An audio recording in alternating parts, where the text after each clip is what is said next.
Graça e paz, saúde os irmãos com a paz do Senhor Jesus, amém? Amém? Não tem uma cortadinha, né? Queridos, que bom que você veio mais uma vez na casa de Deus. Que bom que eu posso rever vocês. Então olha para a pessoa que está do seu lado e fala, que bom que eu posso te rever de novo aqui.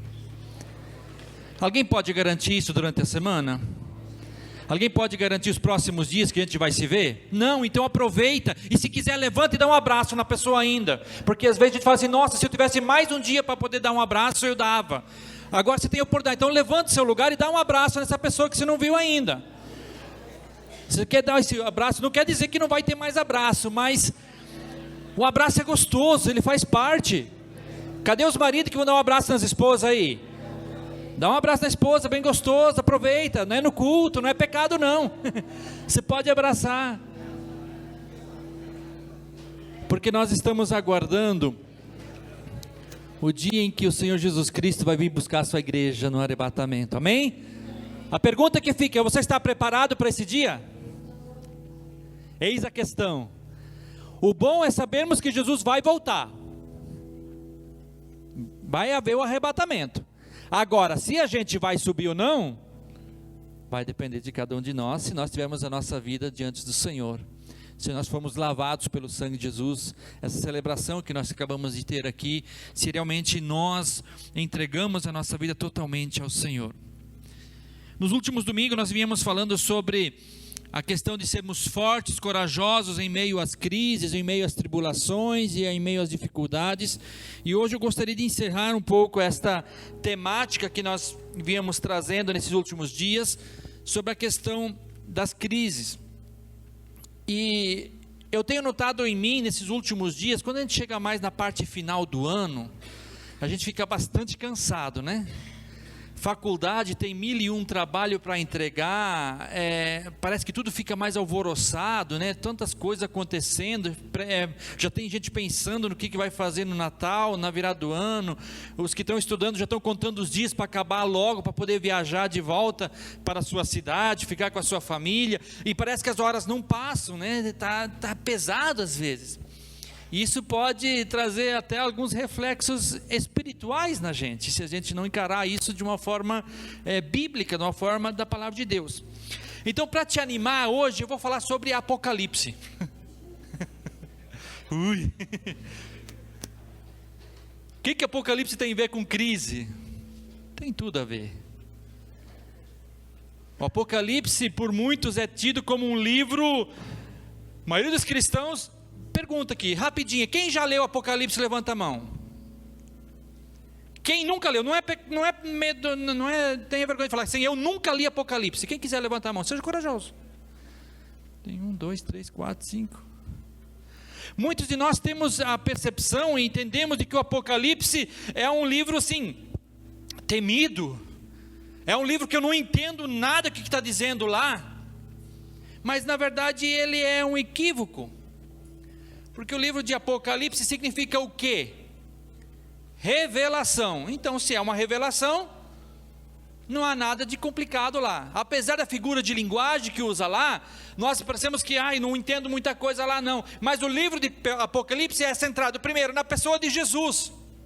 Ele relata há fatos sendo mencionados ali, mas a figura central é Jesus. Do que vai acontecer, daquilo que vai vir. Então eu, como igreja do Senhor Jesus Cristo, eu preciso ler o Apocalipse. Talvez você precise ter um livro à parte ali de comentário bíblico para ajudar a entender algumas figuras de linguagem, faz parte. Mas o livro de Apocalipse, ao contrário do que se diz hoje, quando acontece algum problema, o que fala assim? Mas não é isso que a palavra está querendo dizer. A palavra significa revelação. Então eu quero me centrar com os irmãos nessa noite no primeiro no primeiro capítulo de Apocalipse e trazer alguma reflexão para nós nessa noite de que nós devemos olhar para Jesus apesar de todas as circunstâncias, que a gente já até abordou um pouquinho isso na semana passada, mas trazer para a nossa reflexão a importância de nós, em meio às dificuldades, permanecermos firmes no Senhor, e não somente isso, buscar santificar a nossa vida, buscar a consagração da nossa vida ao Senhor, sabendo de que o fim está próximo, sabendo que os dias estão cada vez mais difíceis, e em meio às crises podemos ser levados a abandonar a fé, como diz lá na própria palavra, em que o amor de muitos se esfriaria. E aí tem o próprio livro lá de Apocalipse, que vai falar para uma igreja de que ela tinha abandonado o primeiro amor. São coisas que a gente tem que ficar tão apercebido, tão atento, porque nós olhamos, o amor de muita gente está esfriando, as igrejas estão esvaziando, as pessoas estão desistindo da fé. Mas eu pergunto para mim mesmo, como é que eu estou? O meu amor para com Deus, como é que está? Ele tem se esfriado ou tem permanecido firme? O meu amor para com Deus tem sido fortalecido no meio das crises, ou eu tenho relaxado e pensado em abandonar? Vamos ler o nosso texto. Apocalipse capítulo 1. Já começa falando o seguinte: revelação de Jesus Cristo, a qual Deus lhe deu para mostrar aos seus servos as coisas que brevemente devem acontecer. E pelo seu anjo as enviou e as notificou a João, seu servo. Versículo 2: o qual testificou da palavra de Deus e do testemunho de Jesus Cristo e de tudo o que tem visto. Versículo 3 diz assim: bem-aventurado aquele que lê e os que ouvem as palavras desta profecia e guardam as coisas que nela estão escritas, porque o tempo está próximo. Veja bem, o livro de Apocalipse não é para ser um livro temido, e sim um livro lido. E não somente um livro lido, mas também um livro onde é que, apesar de eu ler, eu vou ouvir aquilo que o livro está me explicando, e não somente isso, eu vou guardar as coisas que estão escritas neste livro. Apocalipse, ele nos mostra a revelação de Jesus Cristo, daquilo que vai acontecer nos últimos tempos. Mas também, esse livro, ele mostra para nós as diferentes estratégias do diabo para atacar a igreja do Senhor. E eu presumo que todos que participaram da ceia aqui nessa noite já tenham entregado a sua vida para Jesus, são seguidores de Jesus, portanto, também sofrem ataques do diabo, sofrem ataques visando a destruição da nossa fé, destruição da nossa caminhada, o afastamento de nós seguirmos ao Senhor. O diabo, ele tem se levantado, e muitas vezes as nossas crises, elas são provocadas por Satanás. As dificuldades, muitas vezes, elas são provocadas por Satanás, e nós vamos abordar isso em 3 áreas diferentes nessa noite. Pelo menos as 3 direções que o diabo ataca a nossa vida, a minha vida como igreja do Senhor Jesus Cristo, visando a destruição, o afastamento das pessoas de Deus, o esfriamento do amor para com Deus. Primeira questão é que nós vemos lendo, se nós formos continuar lendo o livro de Apocalipse, nós vamos estar vendo a batalha constante entre Cristo e o anticristo. É abordado a questão do falso profeta, é abordada a questão da grande Babilônia, a prostituta. O que isso tem a ver com os dias de hoje? Quero citar algumas coisas. Primeira coisa, o diabo, ele ataca na direção da perseguição. Quando João escreveu esse livro, ele estava onde? Onde é que estava João? Na praia? Na ilha de Patmos. Ele foi lá tirar férias? Não, ele foi para lá por quê? Por causa da palavra, por causa do testemunho, ele foi preso naquele lugar. Naquele contexto estava havendo uma grande perseguição aos cristãos, e ela era uma perseguição sistemática. Os imperadores daquela região, daquela época, do Império Romano, eles estavam se autotitulando como Deus. Então eles não admitiam que qualquer outra pessoa se curvasse adiante de outros deuses, e queria que todo mundo se curvasse diante deles. E tiveram alguns que foram extremamente vorazes no seu desejo, na obsessão de serem Deus. Nós podemos ver, por exemplo, Domiciano, que foi um dos imperadores, ele obrigava as pessoas a chamarem ele de Senhor e Deus. Podemos entender um pouquinho do porquê os cristãos eram perseguidos lá. Então, uma das formas que o diabo tem se levantado era perseguir, uma perseguição física, um ataque físico, tentando impedir a propagação do Evangelho, tentando impedir que as pessoas aceitem Jesus. Perguntinha para mim e para você: se você vivesse nesse contexto de perseguição, e você sofresse fosse sujeito a sofrer ataque físico por causa da tua fé, como você encararia isso? João foi levado preso, foi picar pedra, dá para dizer assim. Ele se afastou, foi tirado do convívio de onde ele estava, levando as pessoas, todas eles que estavam lá, que eram cristãos, eram levados naquele lugar. Você sabendo disso, você estaria disposto igual a seguir a Jesus Cristo? Sabendo que haveria uma perseguição sobre a sua vida, estaria disposto igual a seguir a Jesus Cristo? Naquela época todos os imperadores de alguma forma estavam atacando. Por exemplo, Nero colocou fogo aonde? Em Roma. Depois temos Tito, ele colocou fogo em onde? Um outro imperador, ele colocou fogo aonde? Em Jerusalém. Mas Domiciano foi um dos imperadores que colocava fogo nos cristãos, queimava os cristãos, na tentativa de enfraquecer o Evangelho.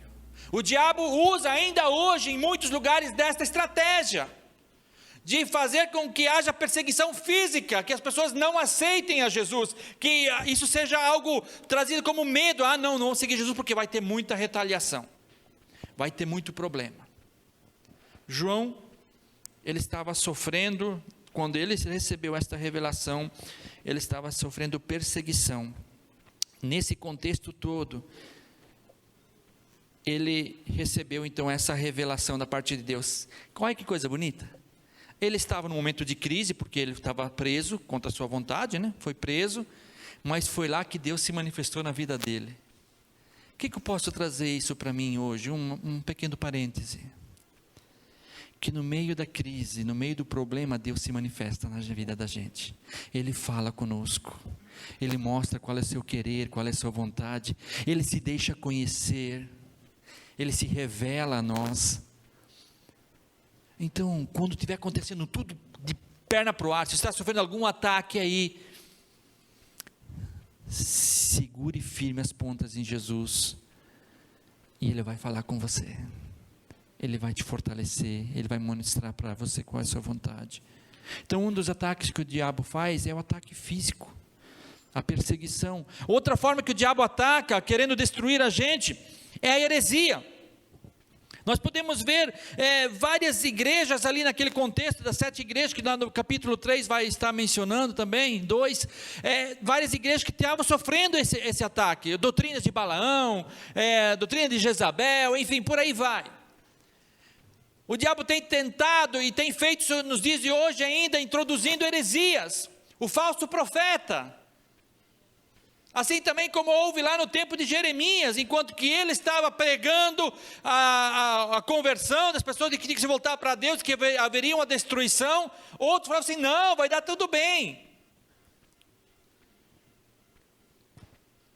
E muitas crises que eu posso passar na minha vida, elas têm a ver em relação a mal interpretarmos a palavra de Deus, a sermos induzidos ao erro, achando que a Bíblia está falando uma coisa e ela não está falando isso. E isso nos leva a crises.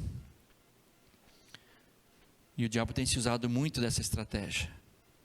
Hoje em dia, o mercado do Evangelho, o mercado da fé, tem se propagado bastante. Entre quanto mais você dá, mais você recebe. E a palavra de Deus diz que é o melhor dar do que receber. Mas eu posso muitas vezes estar sendo tentado a dar mais para Deus. Eu vou dar mais para Deus, só para ver se eu recebo mais dele. Pode receber mais? Sim, porque é a lei da semeadura. ela acontece, mas eu não posso montar toda uma doutrina e viver minha vida em cima disso. Ah não, porque lá está falando sobre cura, vou correr lá. Ah, porque lá está falando sobre prosperidade, vou correr lá.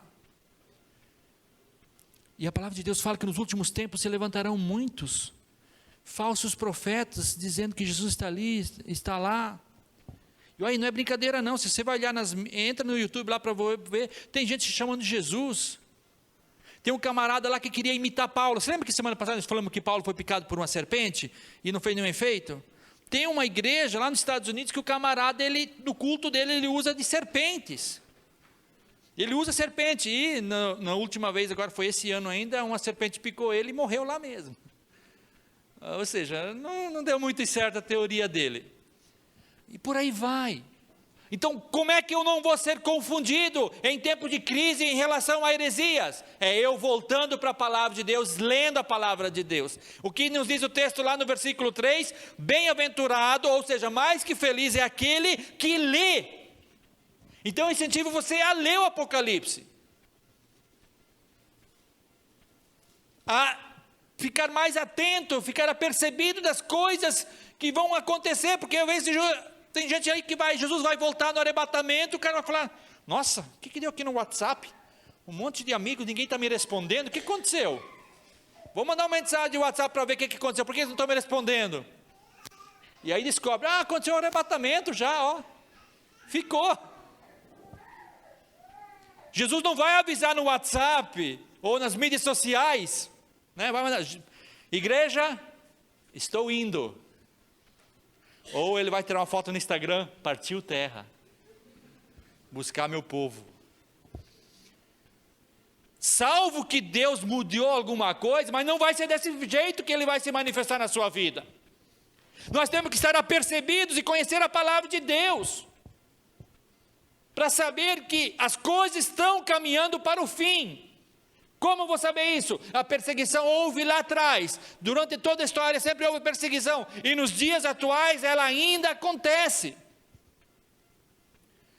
Um pastor de uma família que acompanhou a gente lá em São Paulo, enquanto Isaac estava internado, agora essa semana, ele fez um culto de despedida na igreja, porque ele ia fazer apenas uma visita em Coreia do Norte com os irmãos perseguidos. Só que ele falou, irmãos, eu vou me despedir de vocês, porque eu não sei se volto. 2019. E vocês sabiam que lá na Coreia do Norte, quando você vê uma imagem do imperador lá, do Kim Jong-un lá, não sei o nome dele completo, você tem que se curvar, você tem que se prostrar diante de uma imagem, de uma foto qualquer que tiver, todo o povo tem que se curvar. Eu fiquei me perguntando, o que eu faria? Eu acho que melhor nem visitar a Coreia do Norte então, né? Mas é essa a realidade dos dias de hoje. Então há perseguição física acontecendo no mundo afora. Há heresia sendo propagada torta à direita. É só ver cada absurdo que acontece por aí. Já ouviram aquela igreja Guspe de Cristo? Labareda Azul. Florzinha de Jesus. Naquela igreja só as mulheres pregam, tá? É tudo rosinha. Por aí vai, gente olhando um texto bíblico e achando que com ele eu vou fazer uma doutrina, e pronto, sai fazendo um monte de coisa. E aí por que muitas pessoas estão decepcionadas com a igreja? Porque ouvem tudo isso, veem tudo isso. E muitos falam assim, mas será que mesmo dá para buscar a Deus? Tem tanta coisa acontecendo por aí. Então existem, e o diabo usa dessas estratégias de heresias sendo pregadas. E nós temos que ficar acautelados, ficar atentos, conhecer a palavra de Deus para não sermos enganados. Precisamos vigiar, precisamos conhecer a palavra de Deus. E em terceira forma que o diabo usa para atacar a igreja, e eu penso que essas outras duas, elas são externas, né? Tanto a perseguição como a heresia são externas e elas podem ser combatidas talvez de uma forma mais simples, mas a terceira delas, eu penso que é a mais difícil, e a qual o diabo tem mais se utilizado nos dias atuais. O que significa a Grande Babilônia? Quem é que leu já pode me ajudar? Que quando a gente lê Grande Babilônia, vamos falar um termo de igrejês agora. O que quer dizer Grande Babilônia? Alguém tem uma ideia? A que se refere? Quem leu o Apocalipse tem uma parte que fala de prostituta. Em outras palavras, uma das formas que o diabo tem atacado a igreja do Senhor Jesus Cristo é a imoralidade, o pecado. E é uma das formas que muitas pessoas têm entrado em crises. Muitas pessoas têm enfrentado problemas por causa da imoralidade, de viver uma vida libertina. Ontem, quem estava lá com jovens lá em Matelândia, foi abordado o tema de pecado. Eu gosto de ouvir palavras de prosperidade, que Deus vai me fortalecer no meio da crise. É muito bom ouvirmos isso. Mas também nós temos que olhar para dentro de nós e ver de talvez muitas das crises que eu estou passando é por causa da minha vida imoral com Deus. Seja sexual, seja na minha conduta, seja um caráter desviado, mas dentro da igreja. Não é pelo fato que eu sou membro da igreja batista, é que eu vou ter a garantia de que no arrebatamento eu vou subir para os céus. Mas de nós termos a nossa vida realmente consagrada ao Senhor, e combatermos a imoralidade da nossa vida, e é fácil? Não é. As tentações surgem para todos nós, de todas as formas possíveis, mas é necessário que eu me apegue de tal forma no Senhor, e confie nele, e resista à tentação, e combata a imoralidade na minha vida. A gente quer combater a imoralidade dos outros, vendo tudo que os outros estão fazendo de errado, mas nós não queremos olhar para dentro de nós mesmos e vermos que nós, muitas vezes, em muitos momentos, temos sido imorais, tendo comportamento antibíblico, entristecendo o coração de Deus, se pudéssemos dizer assim.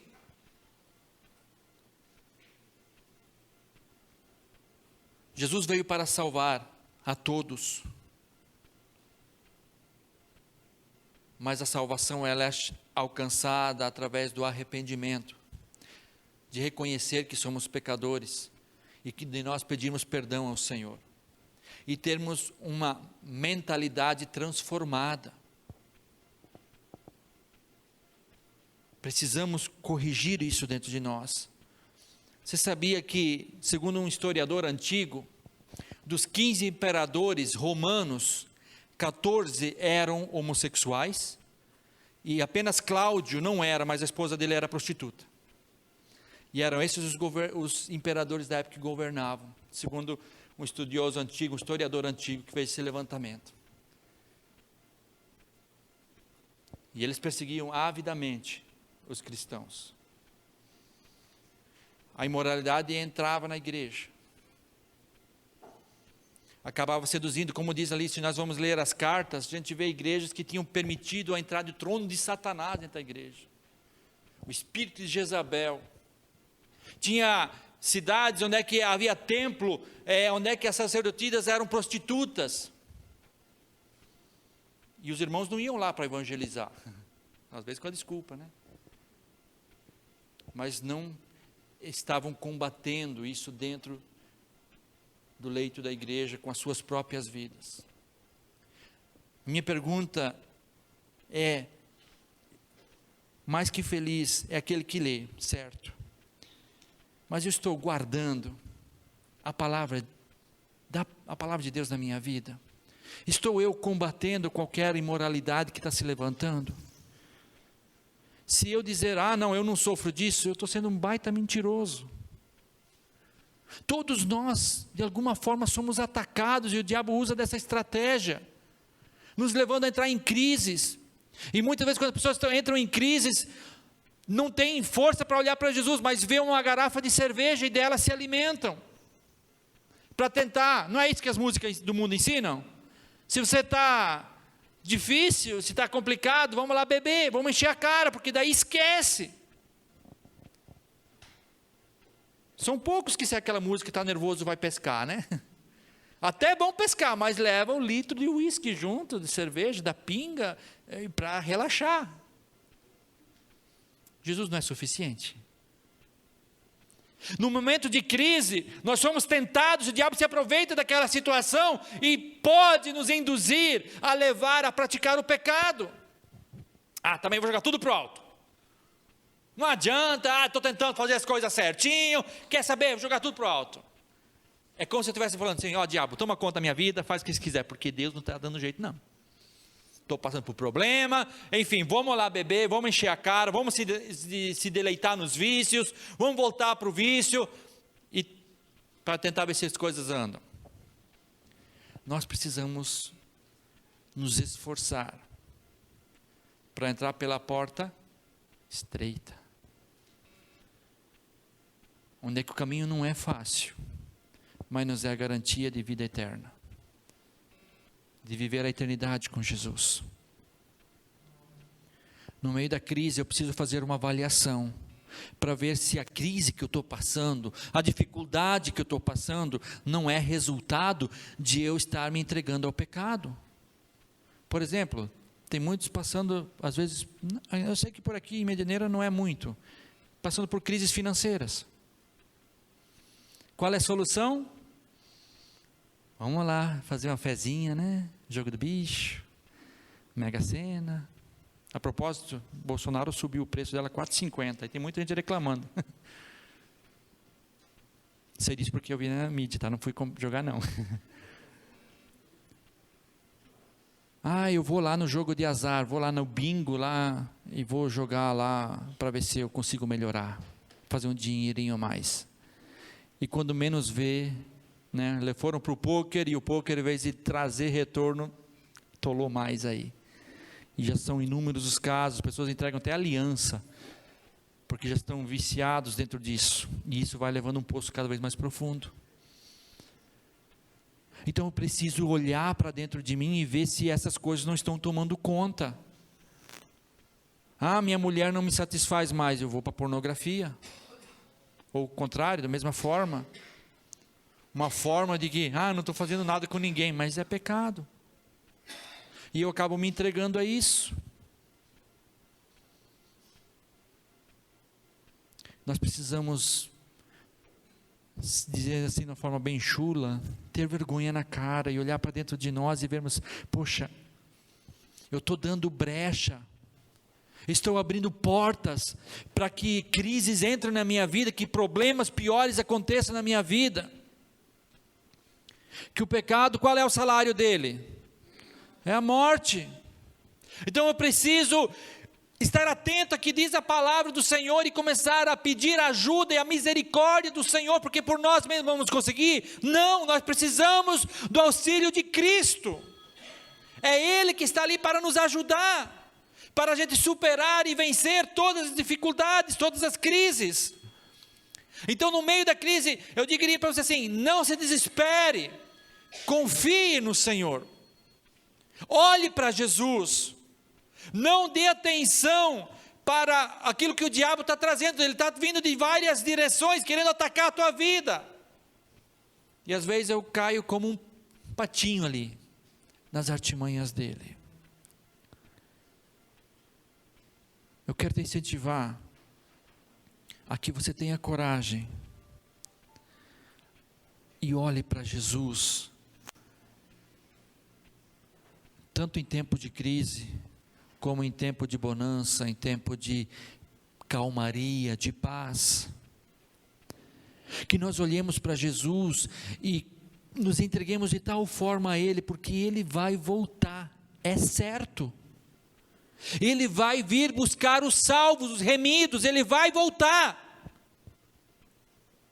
E eu não posso viver como se isso nunca fosse acontecer, de que toda a minha eternidade vou estar aqui na terra. Vamos nos preocupar com a nossa eternidade. Vamos consertar o nosso altar, vamos consertar a nossa vida diante de Deus. Vamos confessar os nossos pecados e nos arrepender deles e viver uma vida consagrada a Deus. De que eu adianta ter toda a prosperidade dessa terra, ter todo o dinheiro, o melhor emprego desse mundo, mas no final da minha vida, eu passar a eternidade longe da presença de Deus? Precisamos cair em si e reconhecer que Jesus é o meu Salvador e Ele vai me perdoar se eu me confessar diante dEle. Amém? Se coloque de pé.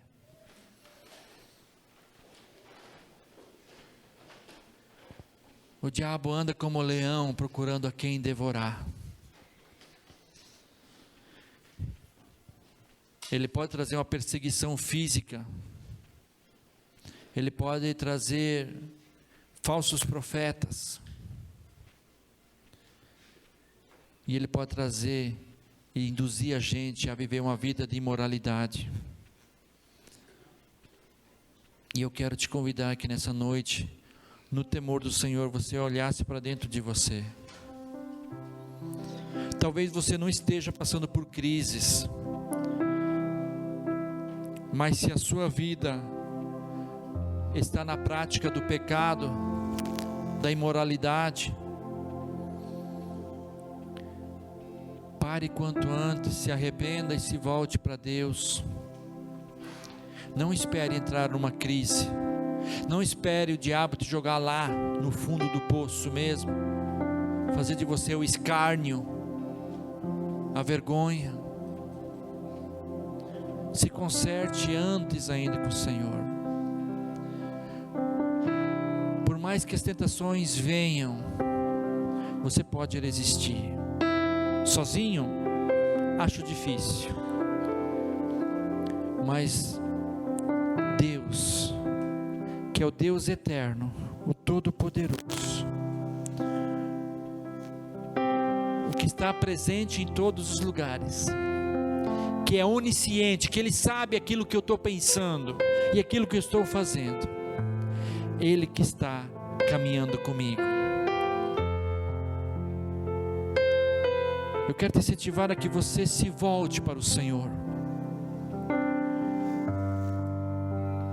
Talvez a tua vida esteja no caminho como uma das igrejas do Apocalipse, o amor se esfriando.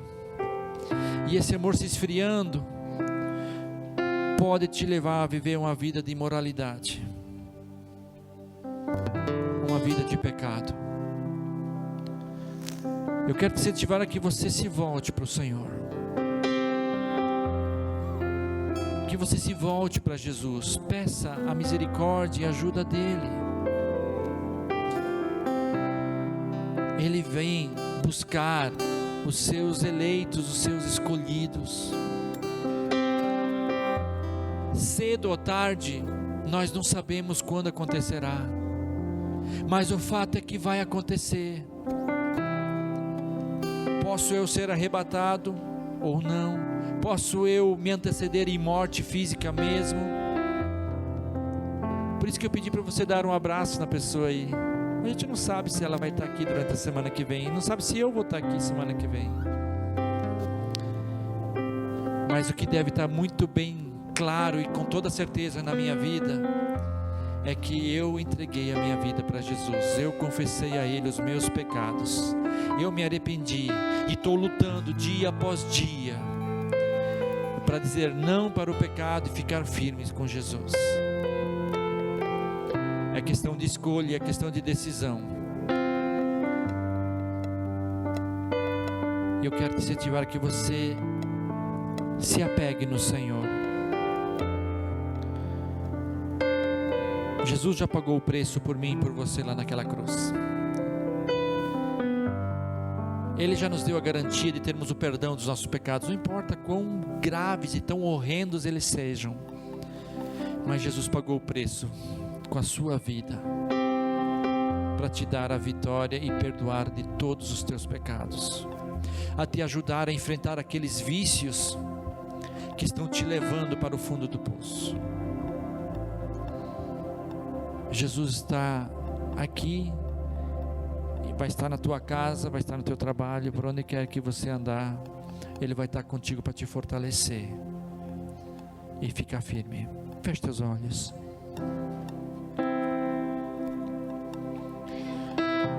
Quantos aqui nessa noite querem dizer: Senhor, me ajuda, eu não quero cair nas artimanhas de Satanás, eu não quero cair nas ciladas que ele prepara todos os dias para me derrubar. E você nessa noite quer dizer: Senhor, eu preciso da tua ajuda, eu quero viver intensamente o Evangelho, eu quero ler a palavra de Deus, eu quero ouvir a palavra de Deus, e eu quero guardar ela no meu coração, com o objetivo de não pecar contra o Senhor, para que, se levantando ou não doutrinas, o vento de doutrinas por aí, eu possa estar bem alicerçado na palavra de Deus, e não seja confundido, sabendo em quem eu creio, quem é o meu Redentor, e sabendo quem é meu Redentor, poder estar atento a todas as ciladas que o diabo prepara, todo o pecado, aquele banquete que ele me oferece todos os dias, para me saciar com as coisas dele, com os desejos da carne, mas que eu possa resistir, ficar firme no Senhor, porque ele está preparando um banquete para mim lá nos céus. Pai amado, em nome de Jesus, te peço, Senhor, que teu Espírito Santo toque na minha vida, na vida de cada um que está aqui, Senhor. Precisamos abrir os nossos olhos e enxergar a realidade que nós estamos vivendo, Senhor, mas isso só é possível através da intervenção do Senhor. Abra os nossos olhos, Senhor, não nos deixe viver uma vida dentro da igreja, mas uma vida de pecado. Nós somos pecadores, sim, mas nós somos redimidos pelo sangue de Jesus, e nós não devemos viver na prática do pecado. Senhor, nos faz acordar, ó Pai, o quanto antes, para que não entremos em crises maiores e piores, que sejam daninhas para a nossa vida. Tenha misericórdia de nós, Senhor, e nos ajude a olharmos para o Senhor, seja em momento de crise ou não, que nós olhemos para Ti, Senhor, e nos apeguemos no Senhor, na esperança de que o Senhor vai vir buscar a Tua igreja, e que nós possamos estar preparados para esse encontro, Pai. Essa é a minha oração, Senhor, nos ajude, e que nós tomemos uma decisão de nos consagrarmos, de nos voltarmos para o Senhor, em nome de Jesus.